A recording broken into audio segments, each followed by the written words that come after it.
I highly don't recommend this GoPro Hero 8 for you. Sadly, napakalungkot, or parang hindi to malungkot ngayon na. Sandali lang, subukan natin mag top speed.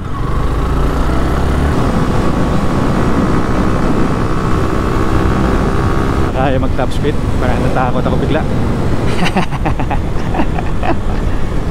Natakot ako kasi wala akong panggas. 2 bars na lang.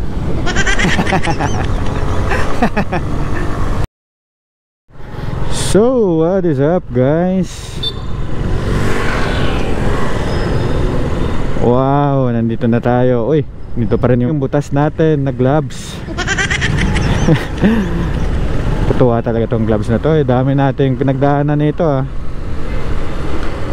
So, ayun na nga guys, no? Today we're going to make a video about my GoPro Hero 8's issue and the very reason bakit hindi ko to ma-recommend sa inyo this 2023. Without further ado, let's go.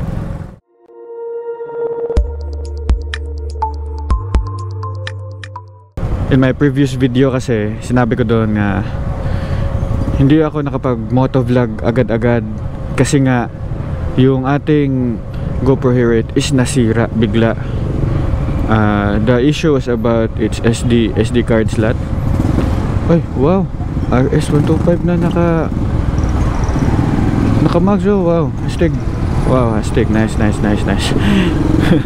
Nawala bigla sa focus eh, no? So, ayun nga guys, yung main problem natin kasi sa GoPro natin is that hindi siya biglang naglalak, or yung parang pag, alam mo yung pag kiniklik mo yung SD card eh, hindi nag-i-snap siya. So yun yung parang issue niya. Yun yung parang napansin kong first problem niya for the past few weeks.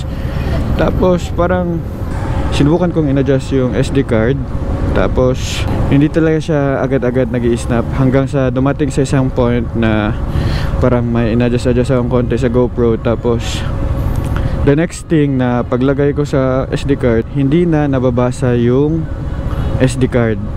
Kahit ilang SD card pa yung nilagay ko, hindi na talaga gumagana. So kailangan na talaga paayusin kasi kahit ilang SD card yung sinubukan kong isalpak eh, hindi talaga siya nababasa. At the same time, mahirap na siyang i-lock in or snap in.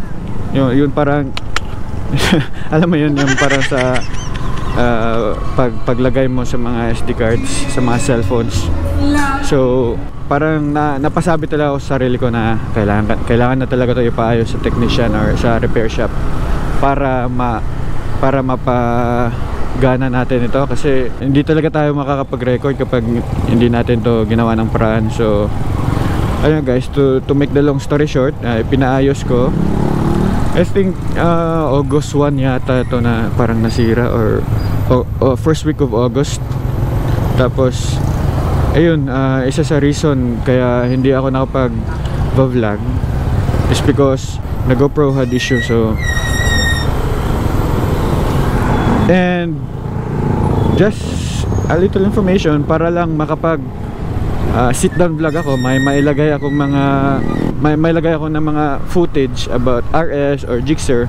Ang ginawa ko is bumili ako ng DJI Action Cam na second hand. Napaganda ng action camera na to.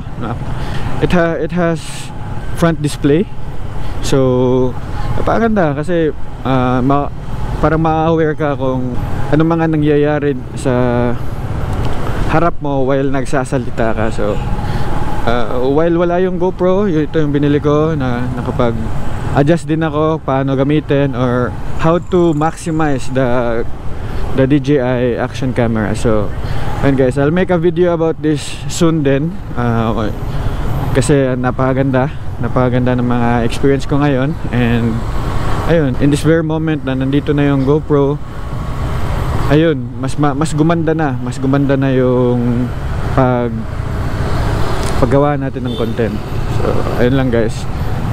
Going back to the GoPro Hero 8 is dito sa Cebu, parang isa lang talaga yung may alam about sa pagpa-fix ng GoPro. So wala akong may ibang matkatiwalaan, edi sila lang na shop. So I felt sad because we don't have another option to choose kasi the store itself has given some disclaimer about the GoPro Hero 8 na kapag daw pina-open or parang nagfi-fix ka something about its motherboard, is that meron talagang chance na pag prines mo sa heat gun, tapos ayun, kukunin nga yung mga SD card slot or anything na pwede mailagay sa mga chip, is ayun nga, may chance talaga na sa sobrang init ng heat gun, para matanggal yung card slot tapos may replace ng bago,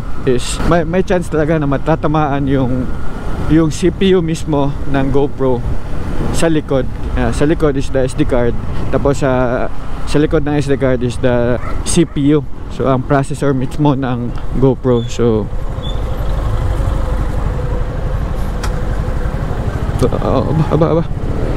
sumasayaw. So ayun guys, sadly napakalungkot, or parang hindi to malungkot ngayon na. Sandali lang, subukan natin mag top speed.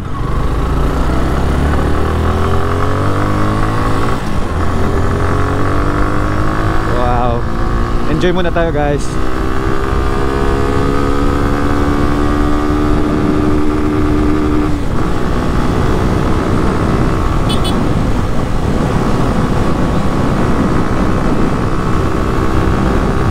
Kaya mag top speed, parang natakot ako bigla. Natakot ako kasi wala akong panggas, 2 bars na lang.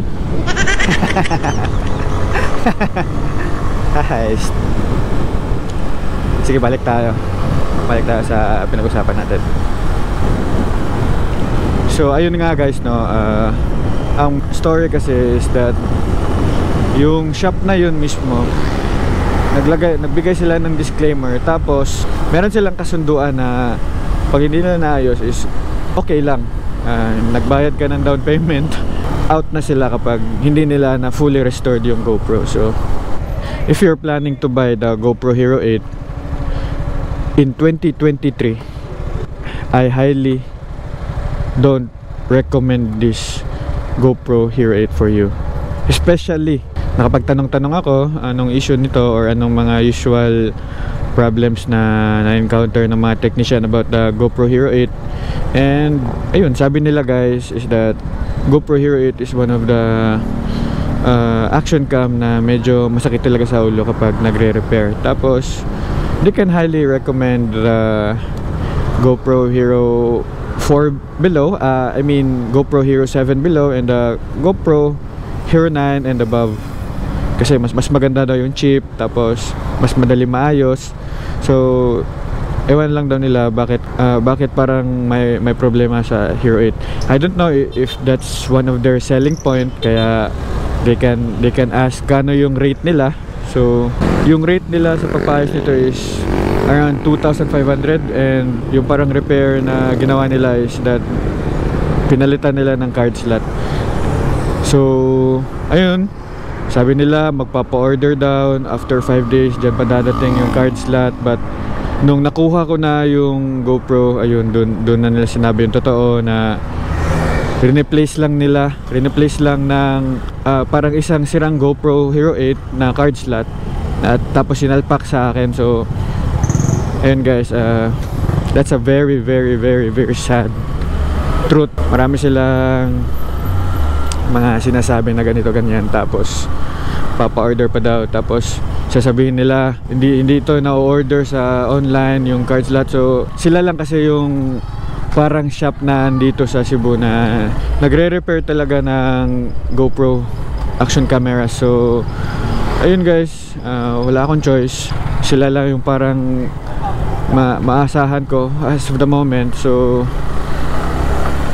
ayun, nakapag-record ako sa aking previous video. Working well naman yung GoPro, but ayun, sad story is that the front camera of the GoPro Hero 8 is no longer working, this one.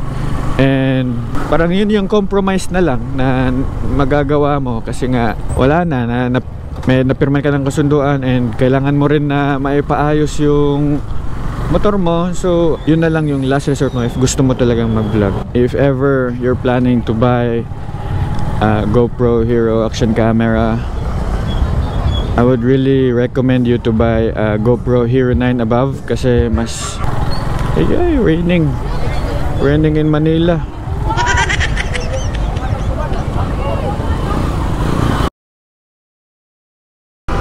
So what is up guys, what is up?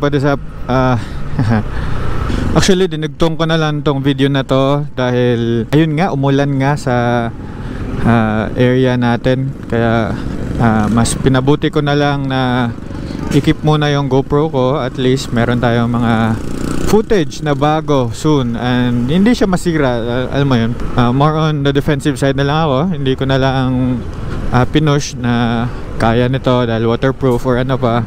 But alam mo na, meron tayong audio na wiring, kaya hindi na lang ako nagmagaling na i-push na tapusin yung video ko doon. For me guys, verdict ko is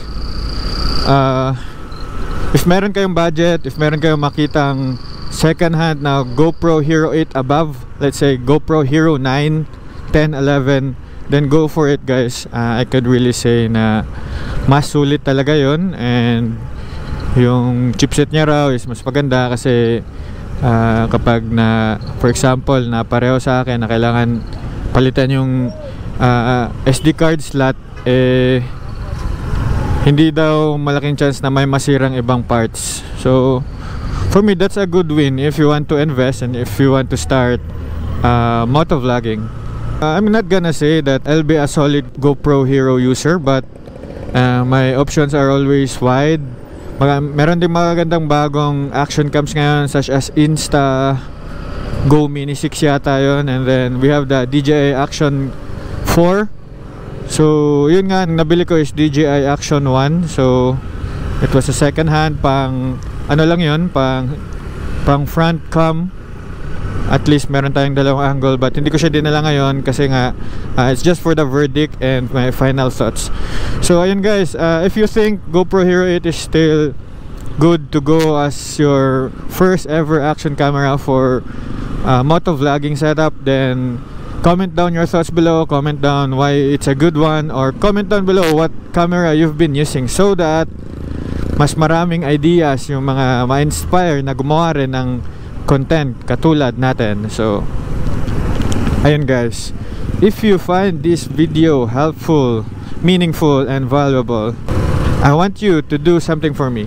I want you to subscribe in this channel, like this video, comment down below your thoughts na pwede makatulong sa community natin, because that will really give a great help for each and every one of us. And let's not forget, kahit ano mga pinagdadaan natin ngayon, whether it's rough road or smooth like this one, always remember that we will eventually get there. Okay? Tamang hustle hard lang. See you on my next video, and ride safe.